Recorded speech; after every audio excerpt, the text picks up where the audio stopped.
السلام علیکم گریڈ 11۔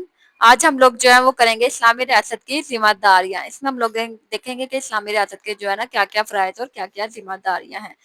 سب سے پہلے ہم لوگ دیکھتے ہیں اسلامی ریاست کیا ہوتی ہے۔ وہ ریاست جو کہ اسلام کے قوانین پر بنی ہوتی ہے، جس میں اللہ تعالیٰ کو جو ہے نا وہ مطلق العنانیت کی حیثیت حاصل ہوتی ہے، اور اس میں رنگ، نسل، زبان، کلچر، ان کی بنیاد پر جو ہے نا کوئی رسم و رواج یا قوانین نہیں بنائے جاتے۔ اس کو ہم اسلامی ریاست کہتے ہیں۔ اس میں اسلامی ریاست کے فرائض یا ذمہ داریاں، اس میں سب سے پہلے ہے امن و امان قائم کرنا۔ اسلامی ریاست کا کیا فرائض ہے، کیا فرض ہے کہ وہ جو ہے نا ملک میں جو ہے نا امن و امان قائم کرے، تاکہ کیا ہو، شہریوں کو جو ہے نا ان کی جان مال اور ان کی عزت و آبرو کی جو ہے نا وہ حفاظت ہو سکے۔ اس کے بعد ہم لوگوں کے پاس کیا ہے، امن و امان قائم کرنا۔ یہ جو ہے نا اسلامی ریاست کا سب سے بڑا ایک فرض یا ذمہ داری ہے کہ وہ جو ہے نا امن و امان قائم کرے، تاکہ شہری کیا اپنے آپ کو محفوظ سمجھے وہاں پر۔ اس کے بعد ہے عدل و انصاف۔ اسلامی ریاست کی جو سب سے بڑی ذمہ داری اس کے بعد ہے وہ کیا ہے کہ عدل و انصاف جو ہے نا وہ مہیا کرے۔ غریب ہو، امیر ہو، مسلم ہو یا غیر مسلم، اس کو چاہیے کہ وہ جو ہے نا ہر ایک کو عدل و انصاف جو ہے نا وہ مہیا کرے۔ اس میں کیا اللہ تعالیٰ بھی جو ہے نا وہ عدل و انصاف کے ساتھ عدل و انصاف کا حکم دیتا ہے۔ کیا ترجمہ ہے، بلا شبہ اللہ تمہیں حکم دیتا ہے کہ امانتیں ان کے حق داروں کو ادا کرو، جب لوگوں کے درمیان فیصلے کیا کرو تو انصاف کے ساتھ کیا کرو۔ اس میں یہ بھی ہے کہ اگر ایک بادشاہ ہے وہ عدل انصاف کے ساتھ چلتا ہے اور وہ غیر مسلم ہے، اور ایک مسلم ہے وہ عدل انصاف نہیں کرتا، تو وہ غیر مسلم جو ہے نا وہ زیادہ بہتر ہے۔ اس کے بعد ہم لوگوں کے پاس کیا ہے، تعلیم و تبلیغ کا نظام۔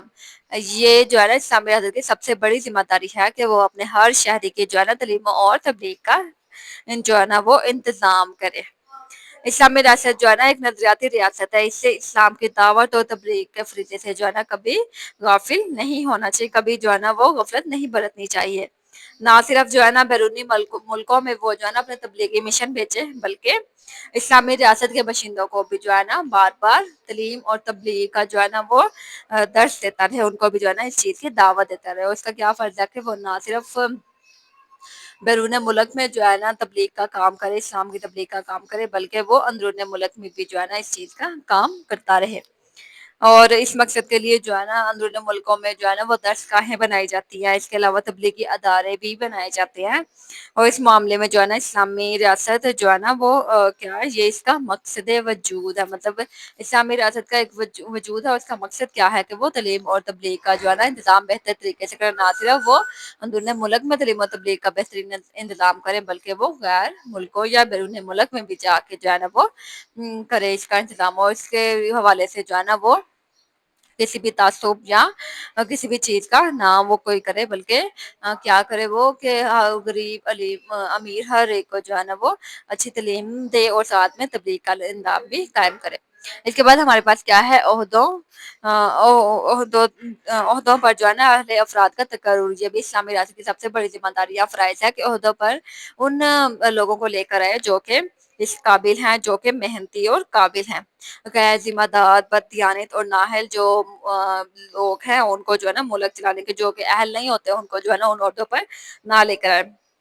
سربراہ حکومت کو چاہیے کہ کیا کرے، وہ اعلیٰ قابلیت کے افراد کا جو ہے نا انتخاب کرے، اور کسی اس میں جو ہے نا وہ کسی بھی دخل اندازی کو برداشت نہ کرے، اور نہ ہی جو ہے نا کوئی اس میں لوگوں کو فیور دے کہ وہ اگر اس کے رشتہ دار ہیں یا اگر اس کے کوئی ملنے جلنے والے تو ان کو جو ہے نا وہ عہدوں پر مقرر کر دے۔ ایسا جو ہے نا وہ دوسروں کے ساتھ بھی ناانصافی ہوگی۔ اور اہل افراد کا اور قابل افراد کا جو ہے نا عہدوں پر تقرر کرے، تاکہ وہ اپنے کام جو ہے نا بہتر طریقے سے انجام دے سکے۔ اس کے بعد پوائنٹ نمبر 5 ہے ہمارے پاس غیر مسلموں کی حفاظت۔ اسلامی ریاست کا جو ہے نا بہترین مقصد بھی یہ کیا ہے کہ وہ غیر مسلموں کی حفاظت کرے۔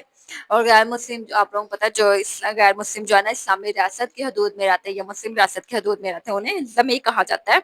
اسلامی ریاست کا کیا فرض ہے کہ وہ ان ذمیوں کو ہر قسم کا تحفظ سے، ان کی جان، مال، عزت و آبرو کی حفاظت کرے، ان کے عبادتگاہوں کی بھی حفاظت کرے، ان کو عدل و انصاف بھی مہیا کرے، اور ان کی مذہبی آزادی جو ہے نا مسلمانوں کے برابر جو ہے نا مہیا کرے، کیونکہ وہ اللہ اس کے رسول کی ذمہ داری میں ہے۔ ان کا کیا ہوتا ہے کہ ان سے جو ہے نا فوجی خدمت نہیں لی جا سکتی، اور اس کے بدلے ان سے جو ہے نا وہ جزیہ وصول کیا جاتا ہے۔ اس کے بعد پوائنٹ نمبر 6 ہمارے پاس کیا ہے، فلاح عوام۔ اسلامی ریاست کا ایک فلاحی مملکت جو ہے اس میں کہ کیا ذمہ ہے کہ تمام غریبوں مسکینوں اور جو ہے نا نداروں کی وہ کفالت کرے، ان کی مدد کرے. اس کے علاوہ دولت مندوں سے روپیہ لے کر جو ہے نا اسے حاجت مندوں یا ضرورت مندوں کے پر خرچ کرنے کی ذمہ داری بھی جو ہے نا وہ اسلامی ریاست کی ہے. رسول صلی اللہ علیہ وسلم نے بھی جو ہے اس بارے میں خصوصی تاکید فرمائی تھی. امید ہے آپ لوگوں کو سمجھ آ گئی ہوگی. آج ہم لوگوں نے جو ہے نا وہ اسلامی ریاست کی ذمہ داریاں پڑھی ہیں.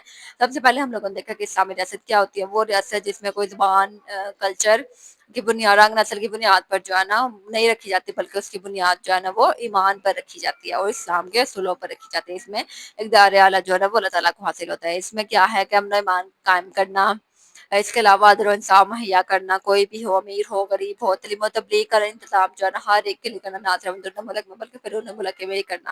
اس کے علاوہ عہدوں پر جو ہے نا اہل افراد کا تقرر کرنا، غیر مسلموں کی بھی جو ہے نا کفالت کرنا یا ان کی حفاظت بھی کرنا. اس کے علاوہ فلاح عوام کی جو ہے نا فلاح و بہبود کے لیے کام کرنا. امید ہے آپ لوگ سمجھ آ گئے. اگر آپ لوگ سمجھ نہیں آئے تو کمنٹ کر کے پوچھ سکتے ہیں. اللہ حافظ.